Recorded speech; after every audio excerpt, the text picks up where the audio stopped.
Sign up to Council's disaster and weather event warning system. Receive alerts about emergency news, severe weather events and other public safety alerts via SMS or email. Registering to the disaster messaging system is free.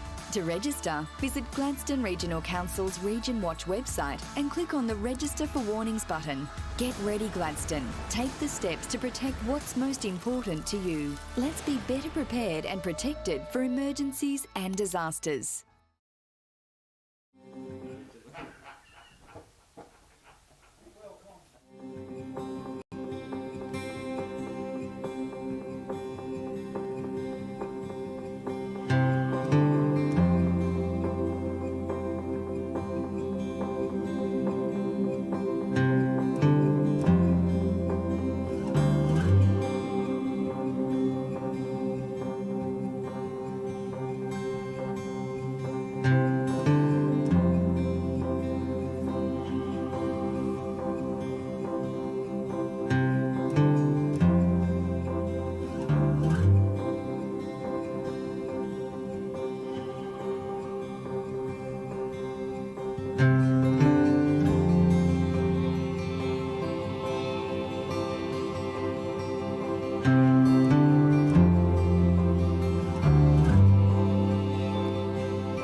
Sign up to Council's disaster and weather event warning system. Receive alerts about emergency news, severe weather events and other public safety alerts via SMS or email. Registering to the disaster messaging system is free.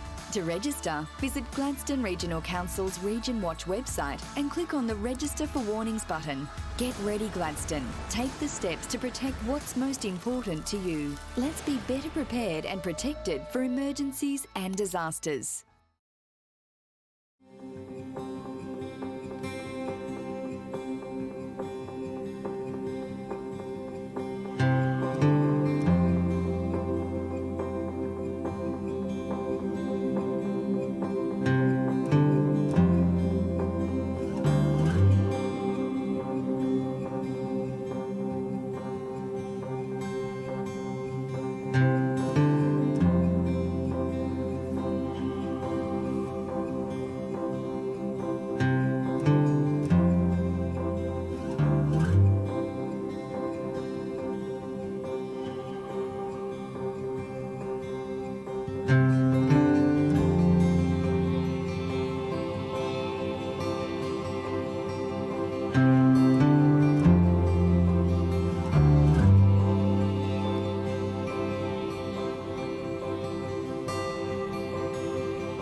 Gladstone Regional Council are committed to fostering a proud, involved and engaged community. The Gladstone Regional Council Community Investment Program provides financial support to local community initiatives, projects and events which promote community connections, regional enhancements, community celebrations and community education. For more information on the Community Investment Program, visit gladstone.qld.gov.au. Gladstone Regional Council. Connect, innovate, diversify.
Well, good morning. The time being 9 a.m, I declare open the general meeting for the Gladstone Regional Council for the 4th of October 2022.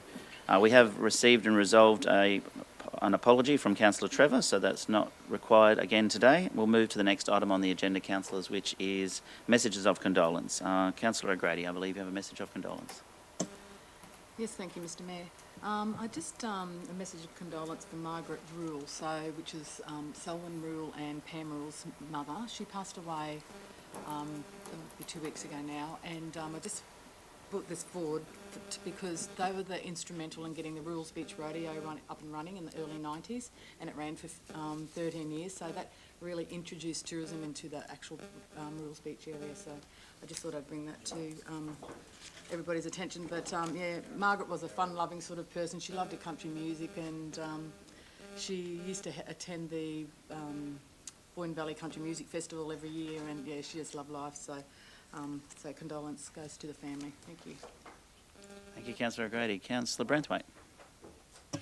Yeah, thank you, Mr Mayor. It's with sadness that we have our condolences out to the Purcell family with the passing of Jim Purcell, OAM. Probably anybody that's in the maritime sector of our community, and Gladstone certainly amongst all that, would know Jim from his radio days with VMR.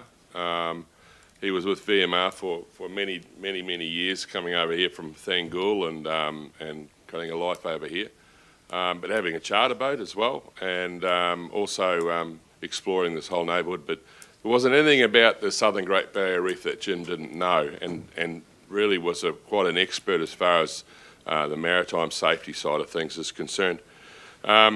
He would sleep with his radio. You'd take it to the toilet. You'd take it everywhere.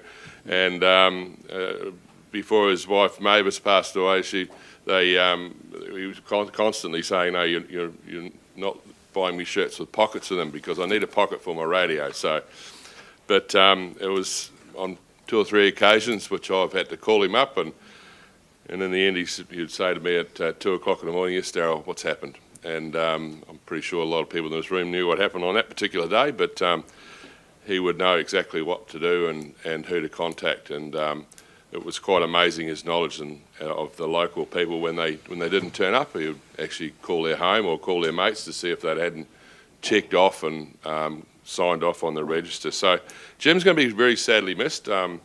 He's obviously the recent passing of Terry 3 years ago, and his wife as well. So the Purcell family's in mourning at the moment, and we're sending our condolences out to the sons and daughters and all the grandkids.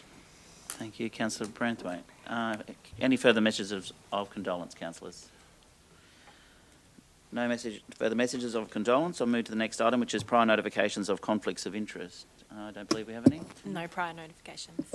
Thank you, Tanya. Okay, the next item on the agenda is the Mayor's statement on current issues, and I want to start by acknowledging the 1770 Cultural Connections Immersion Festival on the weekend. I'm sure it was a fantastic event. I had planned to be there, but as councillors would be aware, I got an infection in my eye and then had an allergic reaction to the antibiotic, which is not a lot of fun, so I could not drive on the Saturday to be there for the beginning of the festival. I know Councillor Churchill was there on the Sunday, so I believe it was a fantastic event. Maybe Councillor Churchill can tell us more about that in general business. Coming up this week, we have the Gladstone Engineering Alliance Conference, their major industry conference, so this Thursday and Friday. Councillor Goodluck will be representing council at that as well. Also on the weekend, Bullion State School celebrated their 100th birthday, so congratulations to the team out there for putting on an amazing event, and I know Councillor O'Grady attended that one on behalf of council as well, so thank you, Councillor O'Grady. Lots of our local schools are turning 100 at the moment, so Calliope just recently, and of course Gladstone South State School coming up soon, so you know, lots more events to celebrate the education of 100 years in the Gladstone region. The Martin Hanson Memorial Art Awards are calling for submissions, and they're actually starting today, so if you know any local artists, particularly around Central Queensland, we'd love to see a local CQ artist win the big award, and they are taking submissions starting today for the next, about next week or so. So jump on and check out the Gladstone Regional Art Gallery and Museum Facebook page for more details on that. This month is Seniors Month, and we have a whole bunch of activities planned for Seniors Month. Some are already booked out, so to our seniors listening online, make sure you check out the Gladstone Regional Council website for more details on what events are on, and there is absolute jam-packed amount of events happening. And of course, it's also Breast Cancer Awareness Month, and I know Vicky Hankinson in our gallery all dressed in pink. Thank you, Vicky, raising awareness about breast cancer in our local community. A couple more events coming up is the Colour Me Capricorn. That's this Sunday on the 9th of October, which is a fundraiser for the Capricorn Helicopter Rescue Team, doing amazing work in our local community as well. And the Calliope River Markets are this Sunday as well. So the last thing I'd like to mention, which I'm sure I didn't mention last council meeting, is the welcome return of the cruise industry to Gladstone on the 14th of November. We will have on Monday the 14th, the Holland America line, MS Nordam, will dock in the port city, and we're looking forward to welcoming cruise ships back to our local community. They do put a lot of money into our local economy. So Feast on East Markets will be back, and there'll be lots of activities around. So looking forward to welcoming the cruise ships back on the 14th of November. Thank you, councillors. The next item on the agenda is a confirmation of minutes. And can I have a mover for the confirmation of the general meeting minutes for the 20th of September 2022? Thank you, Councillor Churchill. Seconded, Councillor Cameron. All in favour? Motion's carried. Thank you. No business arising. Next business item is G3, which is officers' reports, and G3.1 is revised unreasonable customer conduct policy, and I'll hand over to the General Manager of Finance, Governance and Risk, Mark Holmes. Thank you, Mark. Morning, Mayor. Morning, councillors.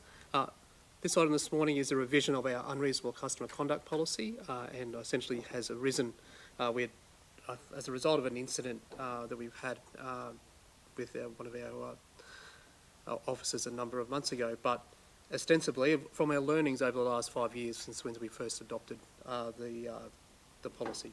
So essentially just give some that visibility for where we'll engage with that very few minority people that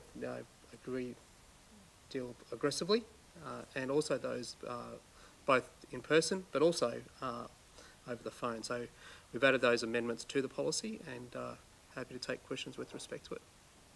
Thank you, Mark. Questions to the General Manager, please. No questions. Councillor Hanson. It's pretty straightforward, Mr Mayor. I'd say moved. Moved, Councillor Hanson. Seconded, Councillor O'Grady. No further debate. Put the motion. All in favour? It's carried. Thank you. The next item is G3.2, which is revised community investment policy. I'll hand back to you, Mark. Oh, and Kylie as well. Yeah. Thank you. This morning we've got a item for your consideration to review our community investment policy. So our community investment policy sets the guidelines and the overarching principles with how we distribute money to assist a broad range of community services and community bodies. We've got a number of categories within that policy, and it has gone through some amendment to reflect bringing on board the Mayor's discretionary fund and some others. Joined this morning by our General Manager, Community Events, to talk through the policy as well. Thank you. Thank you, Mark. And I've also got Lee Griffiths here, our Manager of Engagement and Partnerships. We've had extensive conversations about the community investment program to ensure that it continues to meet our community's need, and that it is a fair and equitable distribution of ratepayer funds across community organisations. This particular policy review incorporates a new funding stream, which is the Community Donations Fund, and this particular funding stream is intended to support minor community applications, given the removal of the Mayor's discretionary fund. Council officers have done a review of applications to the Mayor's discretionary fund, noting that the majority can be funded. However, small requests from the community would now be channelled to the Community Donations Fund. There is also a removal of the Community-Led Investment Fund, which wasn't meeting the objectives of that particular funding stream, so it's recommended to remove that particular stream. And there are changes to the corporate standard, which talks about partial funding of community organisation applications. I invite any questions regarding the policy changes.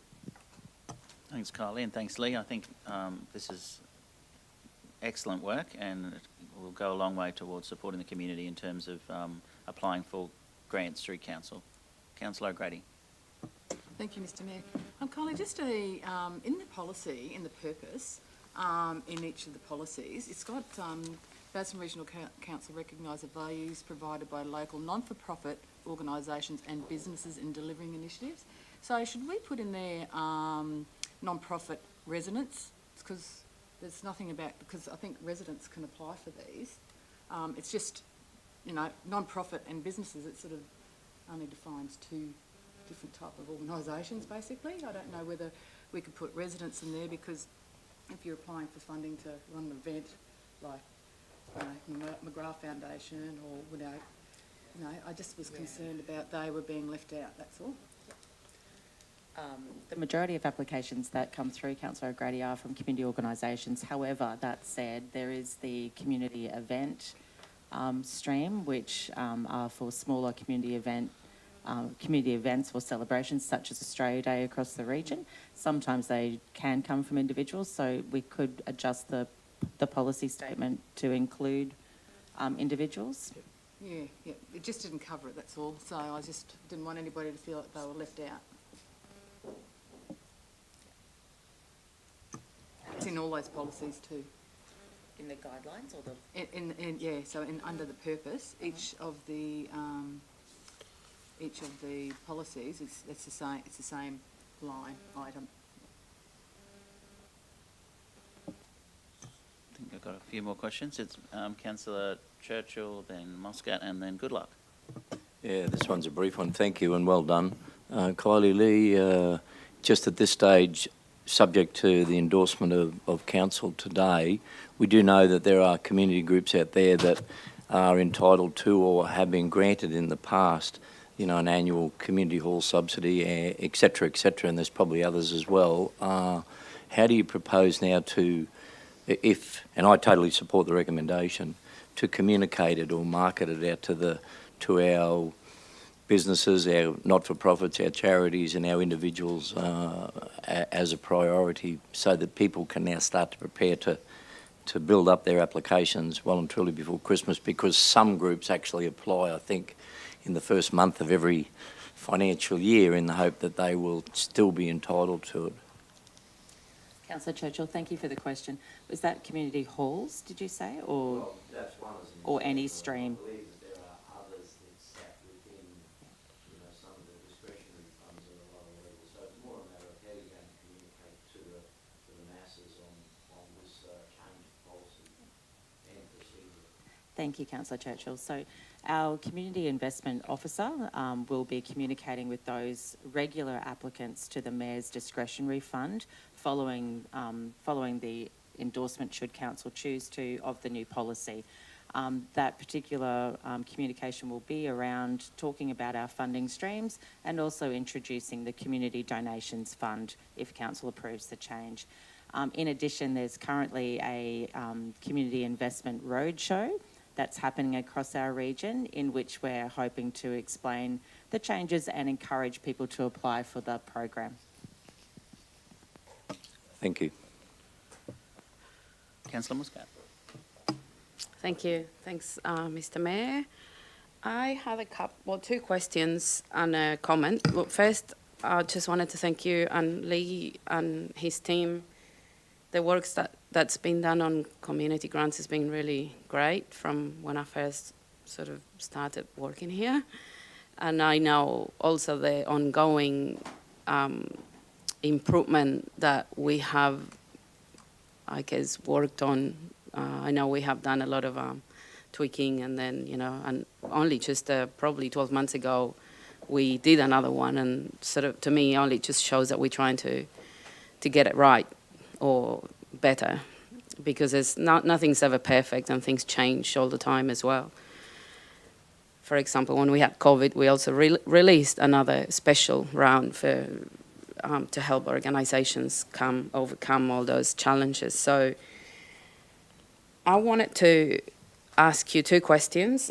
The community-led funding, I know you just said that it didn't meet community or the objectives. If you can expand a little bit on it, because I was quite keen on that, and whether there will be another opportunity to maybe do it again or have a review of that in some way, shape or form. And the other one is, we do have a couple more programs that we do to support community and community groups, and those are the RADF and the Mayor's Ball. So I guess I'm trying to understand, and also for people watching, so how those feed into the overall community investment. And because I also noticed that we have great tools, like for example our Smarty grants and those, and you know, the assessment and the robustness of the assessment. So how does that compare to the other programs? I'm not saying they're good or bad, but if there would be anything that we can maybe borrow from each other, or and why is not all of it in an overall sort of community investment program? Thanks for the comments, and thank you for the questions. I'll start with the community-led investment fund first, if that's okay. Participatory budgeting, which is what the community-led fund was about, we need to embed that first in the community so that there's an understanding of the process prior to having the fund. We found very low engagement with the community, particularly in that particular fund. So the strategic approach to it is to do the education first and then reintroduce community participatory budgeting within the process. So that's why we're recommending to remove it on this occasion until we put in place the building blocks for participatory budgeting. With respect to the consistency of funding applications across the board, Council does have a dedicated RADF committee that does a robust assessment on our RADF applications, and it also is, I guess, there is external funding within for Arts Queensland for our RADF. We always have the opportunity to look at learnings. The RADF assessment process is working very well at the moment, and we actually adopt some items from the RADF model into the community investment program funding, such as the mentorship of unsuccessful applicants, which the RADF model does quite well. There's always opportunities to look at consistency, so we could share our assessment matrix, for example, with the RADF committee in the future. However, that particular model seems to be working quite well. Thank you for your comments around the continual review process, because it is important that we shift policy when community shifts. So I do really appreciate that. Thank you. The Mayor's Ball. The Mayor's Ball, I haven't had a look at the process of the Mayor's Ball as yet, but I'll hand over to the Mayor to make comment on that. Yeah, so we have a committee that Councillor O'Grady represents me on, and basically we call for applications for people to, not-for-profits, generally charities, to apply to be beneficiaries of the Mayor's Ball. Sorry, Santos, GLNG, let's acknowledge our major sponsors who have just signed up for another 3 years. Thank you, Santos. So they basically put their submissions in, and then the committee determine who they are. And we usually go about 3, and one of the beneficiaries will always be Zonta. That is my decision, because Zonta have been involved from the very first time we run a charity ball in Gladstone, and without the ladies at Zonta we wouldn't have been able to do the first few, and I'm sure without them we wouldn't be able to do it as well as we do. So Zonta is my pick, and then the committee just select generally another 2. And I mean, they've got to be local beneficiaries, so they've got to be local charities. So we have had Rosebery Community Services, Scouts. There's been lots of beneficiaries that, yeah, well, Desley will know them all. So, and we've raised quite a bit of money it's every 2 years over the period of time, but all given to local beneficiaries and charities. So I believe, I won't say who's nominated this year, but because the committee will make a decision, but I've seen some good local charities already put their hand up for this year. Yes, thank you. I know they're both great programs. My question comes from I guess when we look at those 2 that are also very important in how we invest in our community are not mentioned there. And I guess it's kind of a missed opportunity probably. And I've also looking at, for example, the Smarty grants that we use, which is not used in the other 2, which as a user of those things, it is to me is much friendlier. I'm pretty sure it's probably good too in the other side. So I have applied for RADF, and I mean, it's difficult to send a number of different files, for example. They're just little things, but there's things that we have been implementing over the years which seem really great, and that could also be implemented in those ones, as well as making sure the community understands that there's more. There's not just, there's more than what's in this policy. It's also those other avenues. I think there's a good opportunity to have a look at process for efficiency, and you're right, those tools around Smarter Grants are very user-friendly, so if I can have a look at the process and come back to you at a later date, if that's okay. I fully support the recommendation. It was just something that we might want to consider in the future, because it is a way in which we support the community too. Even the Mayor's Ball is, we put a lot of resources into that event, and so that's also quite expensive. Excellent. Councillor Goodluck.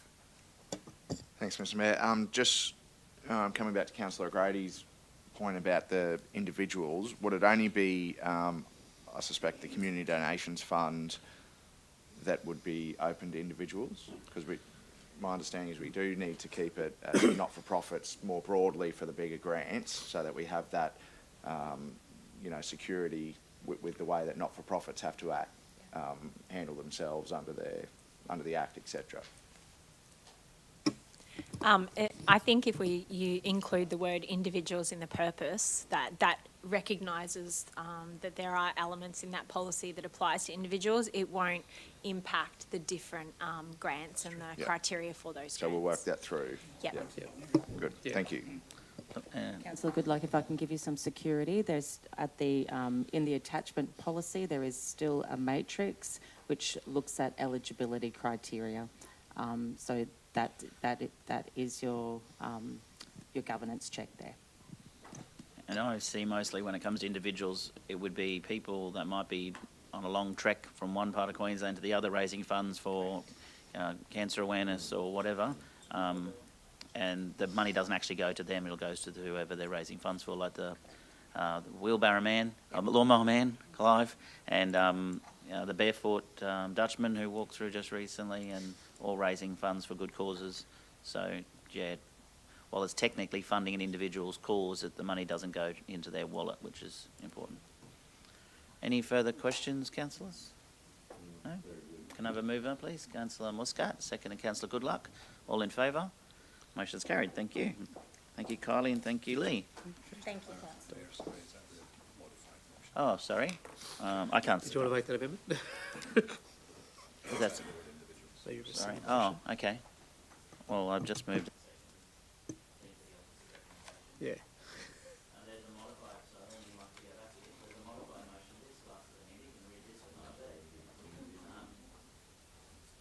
The modified motion on the screen. I'm going to go back with the movers and seconders' permission. Are you happy with the modified motion on the screen? That's incorporating Councillor O'Grady's request to include individuals in the purpose. Okay. Sorry, Councillor Muscat, what were you moving when you moved? The officer's recommendation or the amended version? I'm happy to do the amended version. Okay, thank you. Councillor Goodluck? Yeah, I'm happy. I'm just clarifying that's not going to potentially open up, our big community investment grants to specific individuals. It's just for that purpose that we just discussed. Yep. Yeah, that's right. Yes, I'm happy I guess with that. the criteria still applies. Plus, I also note that in a lot of cases, especially, for example, RADF, where a lot of individuals apply, but it's not in this policy, people have ABNs anyway. So the criteria doesnn't mention individuals anyway. So that's... Yeah, so it's part of the purpose. It opens it up for that lower stuff. Yeah. No, I'm happy with that. Yep. Just checking whether I need to repeal the motion we just passed to include that, or is it acceptable to for clarification? So, Mark? Thank you, Acting CEO Mark Francis. Thank you. Moving in and give you a tricky one. From an abundance of caution, we'll repeal the previous. Okay, we'll do that straight away. Thank you for everyone watching online a bit confused. Can we, Councillor Muska, can I ask you to repeal your previous motion? And then we'll move it again. Thank you. I would like to repeal the previous motion that didn't have the amendment. Thank you, Councillor Goodluck. Happy to second. This is just for governance. All in favour? It's carried. And now move the... I'd like to move the recommendation with the amendment. Thank you, Councillor Muscat. Seconded, Councillor Goodluck. Sorry, Councillor Grady. I just assumed that was what we were moving, but I should have been more clear. All in favour? Motion's carried. Thank you, as amended. All right. Thank you, and thank you, Kylie, and thank you, Lee, for that as well. Thank you, Mark. G3.3, endorsement of Queensland Police Service Local Disaster Management Group member change. Back to you, Mark. Thank you, Mr Mayor. This item is considering a request from the Queensland Police Service to change its appointed representative to the LDMG, the Local Disaster Management Group. Essentially, the responsibility to endorse that nomination rests with Council in line with your delegations register. So it's Senior Sergeant Fletcher that's been recommended by QPS and certainly has been recommended by the LDMG for your consideration.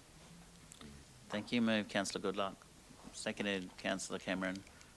And I'm sure there's no debate on this. All in favour and it's carried. Thank you, councillors, and thank you, Mark. The next item on the agenda is G3.4, which is the Regional Arts Development Fund Round 2, 2021-2022, and I'll hand back to the General Manager of Community Development and Events, Kylie Lee, and Kim Markson. Welcome, Kim. Thank you, Mr Mayor. I've got our Manager of Arts and Entertainment, Kim Markson, here with me, who helps to administer the RADF fund as part of the portfolio. So, councillors, as the report notes, there was 11 applications received for round 2 of the RADF Regional Arts Development Fund. 10 applications were endorsed for funding, with 1 application not recommended for funding due to an unsatisfactory application. As per the RADF process, a mentor will be assigned to that particular applicant to help strengthen their application for a future RADF assessment. The total of the application value is $62,451.24, which will result in a surplus of around $8,864, which will be utilised for capacity building for the RADF committee and also local artists in the areas of artist agreements, art law, and the upcoming public art master planning. If I can note that Councillor Churchill is our RADF chair, and invite any further comments from the chair. Your presentation is exceptional, and the agenda item is wonderful, and I totally support your recommendation, or the committee's recommendation. Did you just get more lost I for can words? I can't believe. Wow. Thank you for the invite. Thank you. Councillor Hanson has a question. I support Councillor Churchill. It's such a good report. I'm happy to move it. Okay. The recommendation. Move Councillor Hanson, seconded Councillor O'Grady. No further questions or comments? I put the motion. Oh, sorry, Councillor Muscat. No. I just wanted to say that it's really good to see also a bit of the variety of different types of art forms. I mean, there's a few music ones, dance, and I think that's something probably, the RADF has been working on, because at some stage we seem to always have more of the visual art stuff, which is great too, but it's great. Thank you. Okay, thank you. We do have a mover and a seconder. All in favour? The motion is carried. Thank you, Kylie, and thank you, Kim. Okay, councillors, that is a very fast agenda. We don't have any deputations this morning. Councillor reports. I might throw to Councillor Churchill to speak a little on the 1770 Cultural Connections Emergence Festival, if possible, please. I missed it. I really wanted to be there. Yeah, thanks very much for that, Matt. And to make it brief, it was an exceptional 2 days. I had the opportunity to go down on the Sunday, and your apologies, along with everyone else's apologies from council, were conveyed.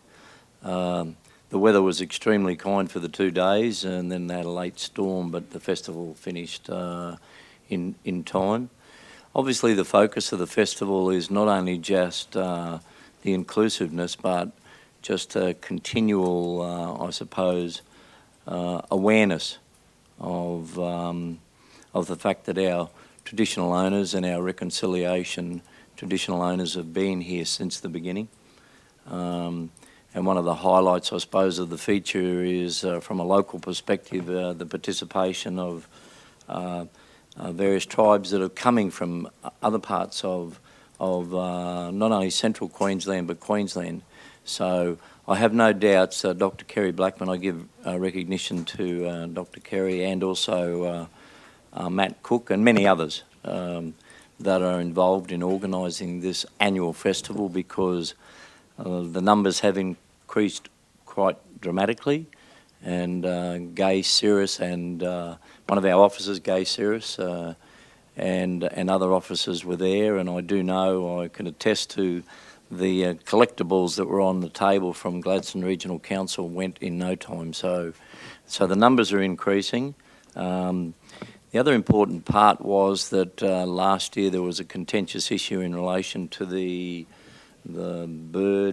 bee-eating honey birds as such, but the organising committee had a very, very positive strategy in place to protect that area and to be able to see that, and everybody recognising not only their breeding ground is now protected, but it's now become a bit of a highlight of people wanting to go and have a look at that area. So it's cordoned off with mesh, and but people value, I suppose, the experience of going see them in their breeding habitat. But coming back to the festival, I suppose the last important part is that obviously the feature from the entrance in there is in relation to their endeavours regarding the future of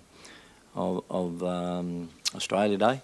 And I've got no doubts that we'll probably hear more about that from an Australian Local Government Association or an LGAQ perspective sometime in the future. But it's very much a topic of discussion, and there was a major feature on the entrance to the festival. But all in all, on behalf of Council, congratulations to the organisers, and it was pleasing that the Gladstone Regional Council was edified and also promoted as a strong supporter of that festival with that funding, and hopefully that can continue into the future. But anyway, thank you and well done to everyone involved. Thank you. Yeah, it's the Rainbow Bee Eater, and Council, together with the Queensland Government, put strict conditions in place to make sure that the Rainbow Bee Eater was nesting areas were protected, and thank you for reconfirming that they were, and that the organisers did a great job in doing that for that festival. I was going to say in my speech, as at the opening of the festival, as I said, unfortunately unable to attend, but is that I met with Linda Burney the day before, and she advised that the referendum, Australia will hold the referendum next financial year, so between July 2023 and June 2024, on a voice to Parliament, and our council has endorsed the Uluru Statement of the Heart, and Queensland local governments have also unanimously supported that at a previous LGAQ conference. So looking forward to that referendum next financial year. And the next big event in Agnes is, of course, the Blues, Roots and Rock Festival on the 18th of February 2023. Councillor Branthwaite. Thank you, Mr Mayor. Just a couple of events that have probably happened in the last couple of weeks. One is the Baffle Creek Family Fishing Festival, which was part of our Ignite funding round. A very successful event, and it was really nice to see the whole community and people from far afield, far as Sydney and Melbourne, actually attend and join in this catch and release only event. I think they had over 260 entrants, and there was certainly a lot more than that there on the actual particular day, and they were very thankful for the council funding, because it allowed them to configure their, I suppose, their marquees in such a way, and that was a lot better to engage with people. So hats off to them, and they were very thankful. The other event that probably wasn't council funded, but it was actually quite a significant event, was last weekend. We had Bella the Brave Ball on at the Gladstone Entertainment and Convention Centre, and we had Charlie Teo OAM there as well. He was the guest and really highlighted the impact that brain cancer is having on our community, especially on the young children. It's indiscriminate, and it really held home. You could have heard a pin drop every time he opened his mouth to speak about this subject. It was quite incredible, very engaging. There was over 350 people there. It was packed out. It was great to see the entertainment centre in its full flight, and credit to all the staff and all the catering team at the entertainment centre. It was spectacular. The food was spectacular.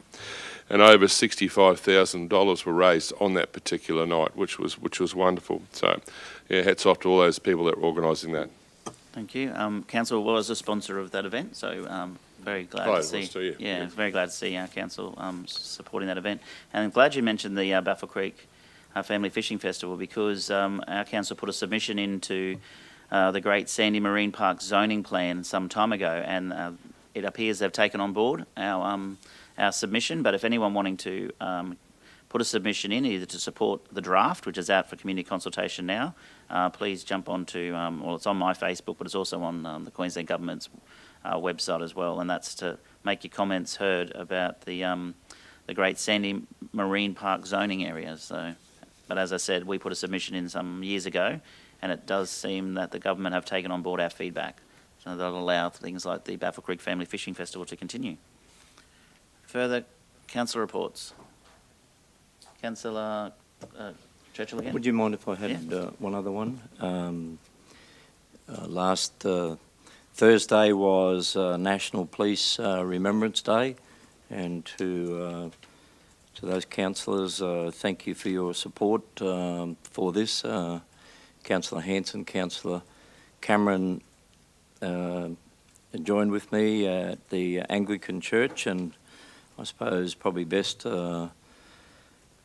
it's pleasing that the Gladstone Regional Council continues to not only provide a wreath, but to pay respects, recognition and remembrance, because on this day we remember and honour the Queensland police officers who have been killed in the line of duty, and having lost, I know personally, my partner and many years ago, and other colleagues, sadly, in the line of duty, that we pay recognition to the officers that go out every day to make sure that our communities are safe and property can be protected as best as they can. And also, my final comment, I suppose, as president of the Queensland Retired Police Association branch, that we remember and honour staff members, retired police, and other officers who have died in the line of duty. And I suppose the good thing about it is that, fortunately, and God bless, that there has not been a loss of any officers in our region in the past 12 months, and may that wish to be the same for the future. Thank you. No, I was just pointing at Councillor Churchill. Sorry, Mr Mayor. I was just indicating Councillor Churchill had it. Sorry, microphone. Was any Councillor Goodluck? No? All good? No further? Thank you, councillors. Well, then there's no urgent business, there's no notice of motion, and no confidential items. Before I declare the meeting closed, I'd say if I give you a good tip for the weekend, it would be get behind Garth Tander and Shane Van Gisbergen in Bathurst. Declare the meeting closed at 9:38. Actually, I do have something, Mr. Mayor. Sorry, I'd like to wish you a happy birthday. Thank you. Cheers. Yes. Sorry. For my birthday, I will send myself to Bathurst. Declare the meeting closed.